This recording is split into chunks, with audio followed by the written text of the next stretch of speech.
সংস্কারে গতি বাড়িয়ে মৌলিক সংস্কারগুলো করে একটা সুষ্ঠু নির্বাচন জাতিকে উপহার দেন। আপনারা যেন ইতিহাসে স্মরণীয় হয়ে থাকতে পারেন। আপনাদের নিজস্ব কোনো এজেন্ডা থাকবে না, এজেন্ডা জাতীয় এজেন্ডা একটাই, যে একটা সুন্দর সুষ্ঠু নির্বাচন আপনারা উপহার দেবেন। তার জন্য যত সংস্কার প্রয়োজন তাই আপনারা করবেন। জনগণকে বোকা ভাবার কোনো কারণ নেই। আমরা জনগণের উপর আলহামদুলিল্লাহ পূর্ণ আস্থা রাখি।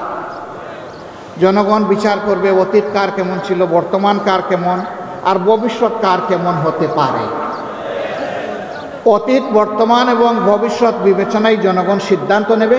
আমরা সেই সিদ্ধান্তের অপেক্ষায়। তাহলে সিদ্ধান্তটা আসবে কিভাবে? অবশ্যই নির্বাচনের মধ্য দিয়ে। সেই নির্বাচন হতে হবে সুষ্ঠু, অবাধ এবং গ্রহণযোগ্য। মাঠের অলরাউন্ডার আমি, আর ঘরের all rounder Tylox. Tylox toilet cleaner, clean মানেই টাইলক্স। এখানে কোনো পেশি শক্তি অথবা টাকার খেলা চলবে না। এই রাস্তা বন্ধ করতে হবে। এই রাস্তা যদি বন্ধ করতে হয় তাইলে কতগুলো প্রয়োজনীয় সংস্কারও আনতে হবে। সেই সংস্কারে সরকার হাত দিয়েছে। আমরা সরকারকে অনুরোধ করব সংস্কারে গতি বাড়ান। সংস্কারে গতি বাড়িয়ে মৌলিক সংস্কারগুলো করে একটা সুষ্ঠু নির্বাচন জাতিকে উপহার দেন। আপনারা যেন ইতিহাসে স্মরণীয় হয়ে থাকতে পারেন।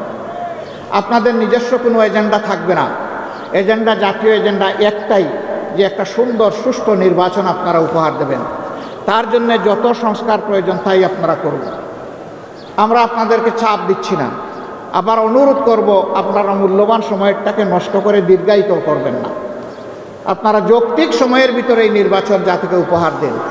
জাতি গত 3টা টার্ম তাদের নিজস্ব ভোটের অধিকার প্রয়োগ করতে পারেনি।